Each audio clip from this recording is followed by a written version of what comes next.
In this video we will see the usage of property decorator. So I am going to create a bank account class. Okay, so here we will not be using property decorator.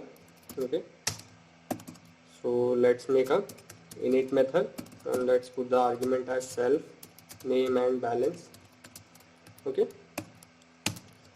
we'll assign self.name equals name, self.balance equals balance, and let's make self.total equals self.name, and we'll concatenate with hash. Okay, and then again we'll put self.balance.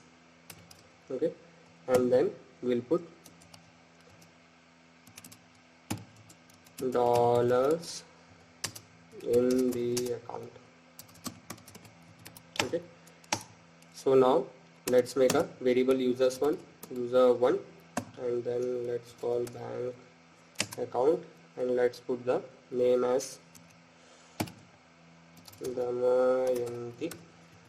Okay, and let's put the balance as 10,000.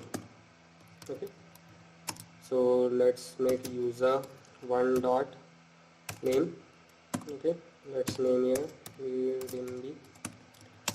Okay, so we'll print the user one dot name. Okay, and we'll also print user one dot total. So let's run it. So you can see Hidimbi and Damayanti. So here we have missed a space, so we can give a space also over here. So has $10,000 in the account. Okay, so now we'll be using the same example with property decorator. Okay, so here I am going to create the class bank account. Okay, and here also we'll define init method, self, name and balance as the argument.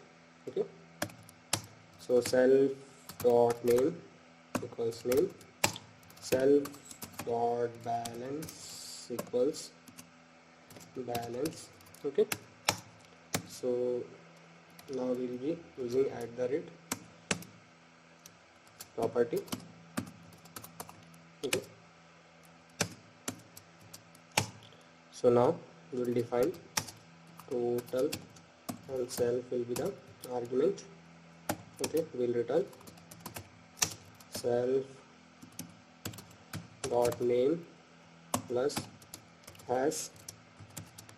Okay, and then self dot balance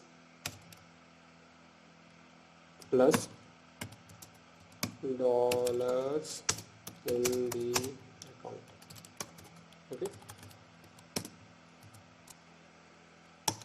so now we'll make the user one. Okay, user one equals bank account. Okay, let's put the name as Damayanti, and let's put the balance as 10,000. Okay, so user one dot name equals Hidimbi. Okay, so let's print the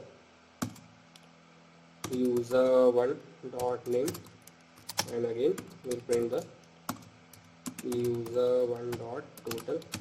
Okay, so let's run it. So you can see here Hidimbi has $10,000 in the account.